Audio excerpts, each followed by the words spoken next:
new lesson. So, before that, si Teacher ay may isasagawa muna ng energizer. Ito ay the 5 senses. Gusto niyo ba yun? Opo, teacher. At kayo ay tumayo, sabayan niyo si Teacher. Tayo kayo.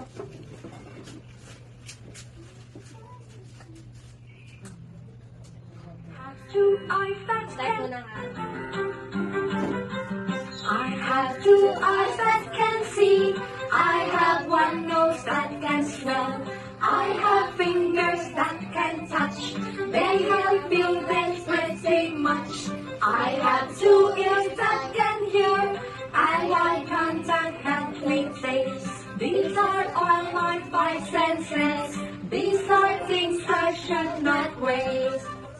Thank you. Masika po na po ang lahat. Okay po. Thank you. At ngayon, may na ano ba kayo sa ating energizer? Kung anong tatalakayin natin ngayon? Opo. Ano yon? I have to. Ikaw? Ikaw, Jana, ano yon? May nalalaman ka ba kung anong tatalakayin natin ngayon? Opo. Ano yon? Five senses. Okay, very good. Yes, tama. Ang ating tatalakayin ngayon ay ang 5 senses. So, have you wondered ever to see the world around you? Taste delicious food, hear your favorite music, smell flowers, or feel your fluffy pillows. All thanks to our senses. The human body senses and major organs. Basahin nga. The human body senses and major organs. Okay, thank you. Hi, I'm your teacher, Carmel, today. So we're talking about the human senses, body senses, and major organs. So, did you know how you have 5 senses? Did you know? Opo. Okay, thank you. These 5 senses are the sense of hearing. Okay, very good. And the second one is the sense of taste, is our tongue. And the third is the sense of smell, nose. Okay, very good. And the last is the sense of touch. And lastly, the sense of sight, our eyes. Thank you. Touch and sight. Okay. So first, we have the sense of sight, our eyes. So now let's us first understand the structure of ear. So the organ that we use to sense sounds is our ears. Nga mong kadungta, diri sa ears, di ba? Then let's us structure of ears look closely. Is the outer part here. The outer part of the ear called piated canal-like structure is called the external auditory canal. Here is the beautiful rainbow outside. Then, which part lets you cry when you are upset? Like this. Our eyes.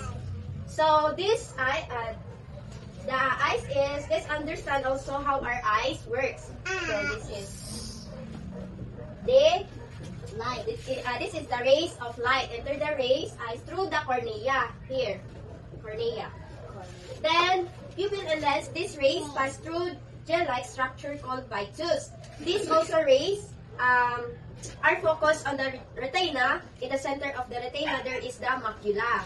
So that's provide us to find vision or normal atong pagpananaw.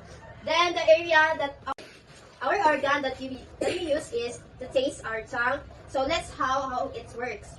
So here, taste of sense of taste. So on the surface of the tongue, there is villi that look like palm. Thus, these are 4 types of villi for foliate, circumambulate. Here, here's the structure, the tongue that circumambulate, foliate, and fungiform and filiform. So these are the 4 structure of the tongue. Then the taste, very good.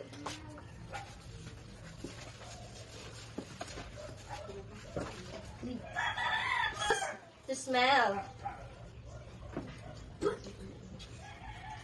And now look closely the structure of our nose. So here at the first smell enters in our nose, there is mucus inside the nose where the smell is dissolved with the.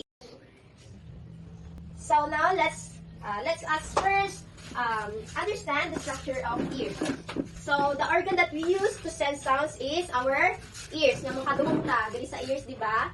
Then let's us structure of ears look closely. Is the outer part here.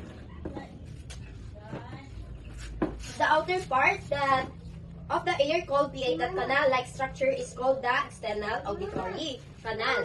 Here is the membrane known as the eardrop. There are three small bones that will hammer and structure sense where it belongs. Example diri the taste, hear, smell, see, and touch. So na yung mga araw dira, i-connect ninyo ha. So number 1 is here. Sa hands. Pasunod na siya ha. Tanawa lang ang name.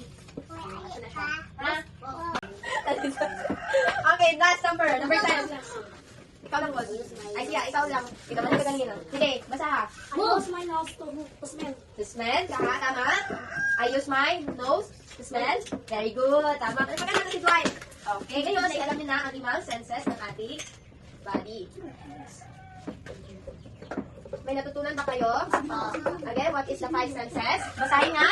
Hearing, sense, sight, smell, touch. Okay, I use my eyes to lang. Okay, ikaw. See. Very good. Palapakan na to siya. Palapakan. Yay. Thank you. Number 3 is, I hear the birds chirping with my kamay answer. Kamay answer na. Okay, number 3. Ikaw. Very good. Palapakan natin si Jana. Okay, number 4. I use my skin to what? Lang. Touch. Thank you. Very good. Palapakan to din nyo. Okay. Number 4. Number 4. Number five. I 5 today. Sorry. I smell the flower with my blank. Nose. Ayos ang answer. Mag-hands up lang ha. Kung gusto mag-answer. Jana, go. I smell the flowers with my nose. Okay, very good. Palapakan natin si Jana. Tama ka. So, number 6. Basahan mo. I use my tongue to smell. I smell my taste. Taste, very good. Tama si Kuya Dwight. Palapakan po ninyo. Palapakan. Okay. Number 7. I see the world with my. Okay. Oh, very good. Palapakan. Palapakan. Tama ka doon. So, number 8. Number 8. Kasi answer. Okay. Basahan. I use my ears to hear. Tindog. Okay. I use my ears to Okay, last number 10. Ikaw lang, boss. Ay, siya, ikaw lang. Ikaw man ka kanina. Sige, basa ha. I use my nose to smell. To smell, tama. I use my nose to smell. Very good, tama. Pero pagka natin si Dwight. Okay, ngayon ay alam niyo na ang limang senses ng ating body. May natutunan ba kayo? Again, what is the 5 senses? Basahin nga. Hearing, sense, sight, smell, touch. Okay, thank you. At ngayon, dyan ay natatapos ang ating aralin. Paalam mga bata. Paalam po, teacher Carmen. Okay, thank you.